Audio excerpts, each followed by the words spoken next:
السلام علیکم ناظرین، میں محمد اسلم حسین سیاست کی خبروں میں آپ سب کا استقبال کرتا ہوں۔ تمل ناڈو کے کنور میں چاشمبے کے روز فضائیہ کے ہیلی کاپٹر کے حادثے میں ہلاک ہوئے کل 13 لوگوں کو آج خراج عقیدت پیش کیا جا رہا ہے۔ آج chief of defence staff general Bipin Rawat اور ان کی اہلیہ مدھولکھا راوت کی آخری رسومات دہلی میں کی جا رہی ہے۔ ان کی لاش کل رات دہلی لائی گئی۔ رات تقریباً 8 بجے ان کی لاش کو دہلی کے پالم ہوائی اڈے کے ٹیکنیکی علاقے میں لایا گیا۔ حادثے میں ہلاک ہوئے افسران کی لاشیں بھی ان کے ساتھ لائی گئی اور پی ایم مودی اور وزیر دفاع راجناتھ سنگھ نے انہیں خراج عقیدت پیش کیا۔ ان دنوں کورونا کے نئے ویریئنٹ اومائکرون کے حوالے سے خوف و ہراس کا ماحول پایا جا رہا ہے۔ ہندوستان اور دنیا میں آئے روز نئے کیسز خوفزدہ کرنے لگے ہیں، تاہم اس دوران ایک راحت کی خبر بھی سامنے آئی ہے۔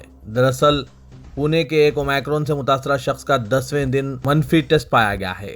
اس کے ساتھ ہی راجستھان کے جے پور میں پائے گئے 9 اومائکرون مریضوں کی رپورٹ بھی نیگیٹو آئی ہے۔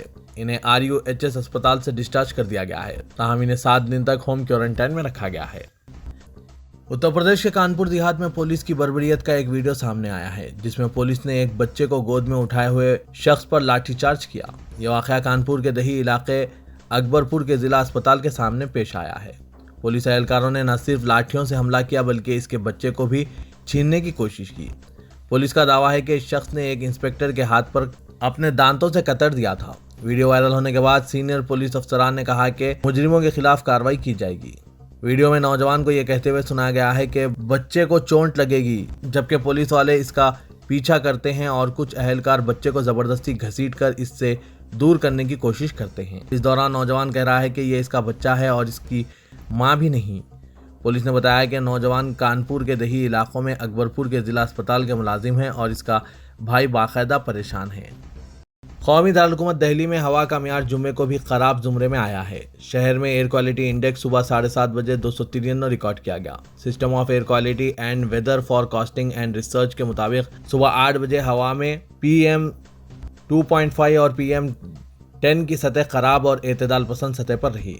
اسی وقت نوئیڈا اور گروگرام کے NCR علاقوں میں ہوا کا معیار پھر سے خراب ہو گیا ہے۔ نوئیڈا میں ہوا کا معیار 306 ایئر کوالٹی انڈیکس کے ساتھ انتہائی خراب زمرے میں درج کیا گیا، جبکہ گروگرام میں 249 ایئر کوالٹی انڈیکس تھا۔ ہریانہ کے روہتک میں کچھ دائیں بازو کی تنظیموں کے لوگوں نے مذہب کی تبدیلی کا الزام لگاتے ہوئے ایک چرچ میں زبردستی گھسنے کی کوشش کی، تاہم پولیس نے انہیں روک دیا۔ ہجوم نے الزام لگایا کہ چرچ میں مذہب تبدیل کرایا جا رہا ہے۔ ساتھ ہی پولیس نے کہا کہ انہیں اس طریقہ کار سے متعلق کوئی شکایت موصول نہیں ہوئی ہے۔ ہنگامہ آرائی کے بعد بھیڑ پر قابو پا لیا گیا۔ ساتھ ہی چرچ کے اسسٹنٹ پادری نے کہا کہ لوگ یہاں کسی بھی عبادت گاہ کی طرح عقیدے کے ساتھ آتے ہیں، ہم نے کبھی کسی کو یہاں آنے پر مجبور نہیں کیا۔ روہتک کے deputy commissioner captain Manoj Kumar نے کہا کہ ہمیں شکایت ملی تھی کہ ایسا کچھ ہو سکتا ہے، لیکن تبدیلی کے حوالے سے کوئی شکایت درج نہیں ہوئی ہے۔ Directorate general of civil aviation نے کہا ہے کہ بین الاقوامی کمرشل مسافر خدمات 31 جنوری 2022 تک معطل رہے گی۔ DGCA نے کہا کہ ان تحدیدات کا اطلاق بین الاقوامی کارگو آپریشنز اور پہلے سے منظور پروازوں پر نہیں ہوگا۔ اومائکرون شکل کے بارے میں عالمی تشویش کے درمیان یہ فیصلہ کیا گیا۔ ہوابازی ادارے نے اومائکرون کی شکل پھیلنے سے پہلے اعلان کیا تھا کہ 15 دسمبر سے بین الاقوامی پروازیں شروع کی جائے گی، لیکن اس فیصلے کو واپس لے لیا گیا۔ حکومت کی طرف سے کسانوں کے زیر التوا مطالبات پر اتفاق کرتے ہوئے ایک سرکاری مکتوب روانہ کیے جانے کے ساتھ ہی سمکیات کسان مورچہ نے 378 دنوں سے دہلی کی سرحدوں کے ساتھ ساتھ قومی شاہراہوں اور دیگر مقامات پر جاری مورچے کو ہٹانے کا باقاعدہ اعلان کیا ہے۔ SKM نے واضح کیا کہ موجودہ تحریک کو فی الحال ملتوی کر دیا گیا ہے، جنگ جیت لی گئی ہے اور کسانوں کے حقوق کو یقینی بنانے اور MSP کے قانونی حق کے حصول کے لیے جدوجہد جاری رہے گی۔ SKM کے اعلان کے ساتھ ہی احتجاجی مقام فتح کے نعروں سے گونج اٹھا۔ اب کسان 11 دسمبر کو کسان وجے ریلی نکال کر اپنے گھروں کو روانہ ہو جائیں گے۔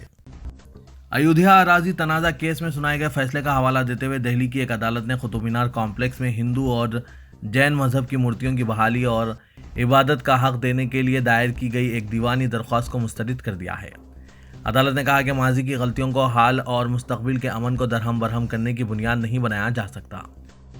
بھیما کوریگاؤں تشدد کی سازش میں ملوث ہونے اور ماونوازوں کا ہم خیال ہونے کی پاداش میں گرفتار کی گئی معروف سماجی رضاکار سدھا بھردواج کی بالآخر ضمانت پر رہائی عمل میں آ گئی۔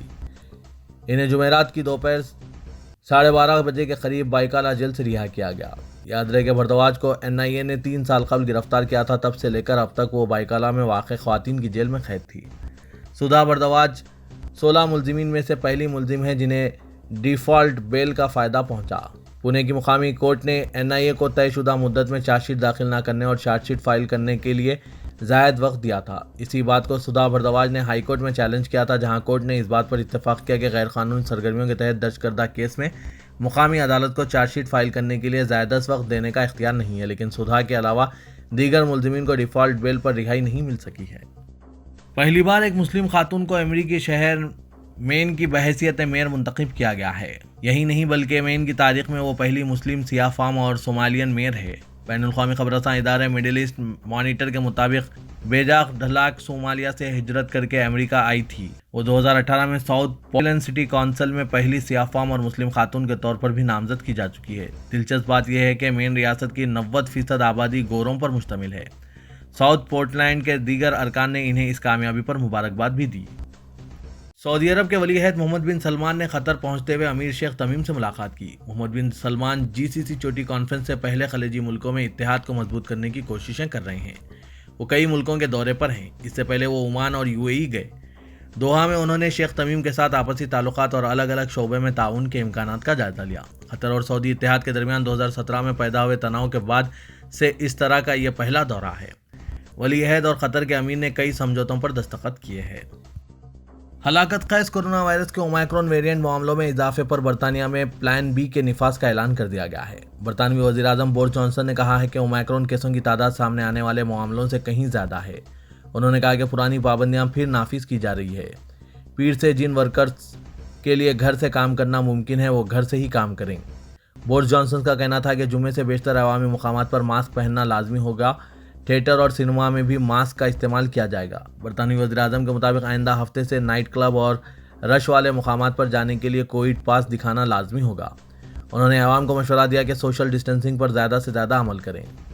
امریکہ نے اقلیتی یغور مسلمانوں کے ساتھ ناروا سلوک کی بنیاد پر چین کے خلاف مزید پابندیاں عائد کرنے کا فیصلہ کیا ہے۔ اس تناظر میں امریکی ایوان نمائندگان نے چین کے سنگیانگ علاقے سے درآمدات پر پابندی کا قانون منظور کر لیا ہے۔ امریکی قانون سازوں کے مطابق سنگیانگ میں جبری مشقت کے ذریعے اشیاء تیار کروائی جا رہی ہے۔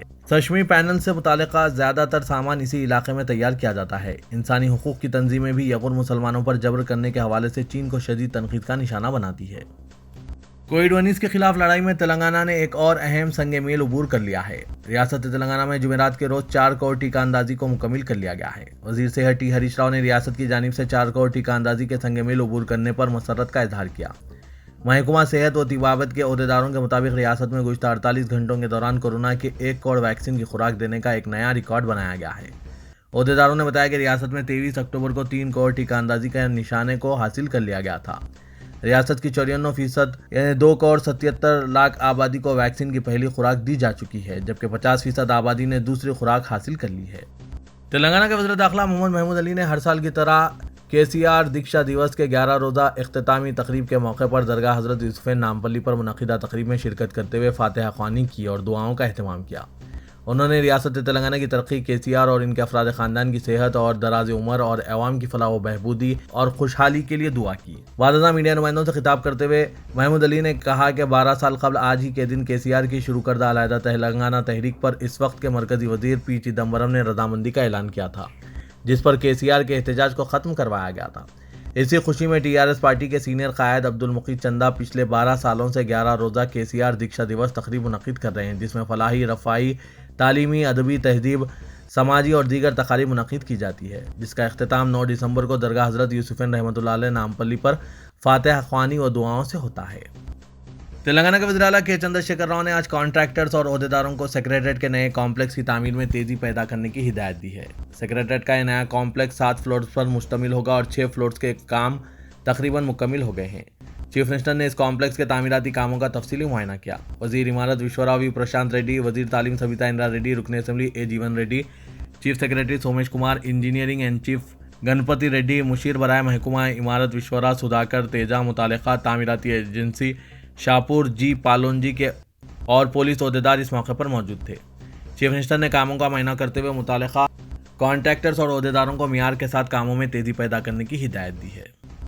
تلنگانہ کی ملکیت والی سنگرانی کالریز کمپنی لمیٹڈ میں کوئلے کی پیداوار رک گئی ہے کیونکہ ملازمین نے سہ روزہ ہڑتال شروع کر دی ہے، جو مرکز کی جانب سے کوئلے کے 4 بلاکس کے حراج کے منصوبے کے خلاف احتجاج کر رہے ہیں۔